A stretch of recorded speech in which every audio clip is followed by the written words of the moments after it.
iyo barnaamijkeeda.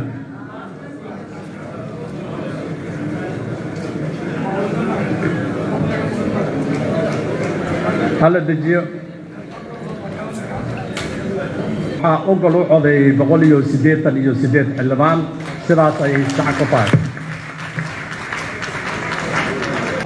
حلبان كلها شعبك يحمناها كلها وسيرة وعيد السلامية إن شاء الله تعالى وحين وجود بينا دارت الدستورية أو كذي قلبك بقولي أفر دستورك كميلجار كجمهورية فدرالك الصومالية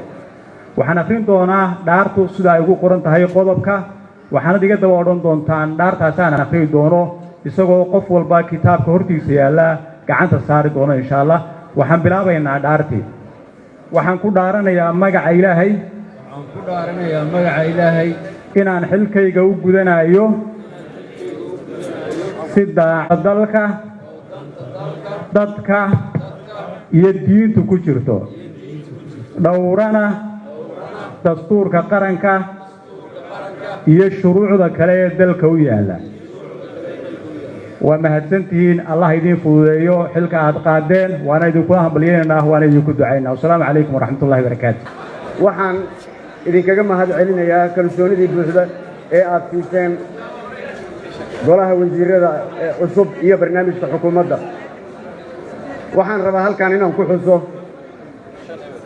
kalsoonidii ay siiseen kalfadhigii kan ka horreeyay ee ra'iisul wasaarenimada inaad ii siiseen si buuxda aad ayaan ugu farxay oo qofna uga harin maantana sidoo kale ayaan idinkaga mahad celinayaa sida buuxda aad u taageerteen inkastoo uu dalku galay xilli doorasho haddana golaha wasiirada cusub waxaa hor yaalla dardargelinta howlaha wasaaradaha iyo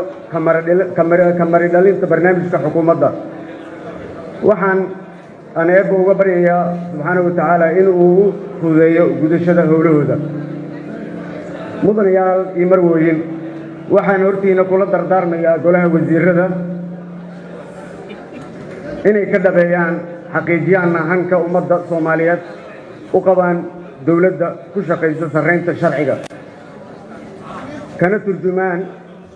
ربيتان كشعب الصوماليات ملك السوق جوجو ugu dambeyn waxaan fursadan uga faa'iideysanayaa codsi ku socda qaybaha kala duwan ee bulshada Soomaaliyeed in ay taageeraan lana shaqeeyaan hay'adaha dawladda guud ahaan gaar ahaan kuwa amniga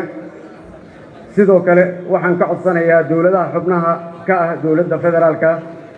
in ay si degdeg ah u soo dhameystiraan soo gudbintii xubnaha u matalaya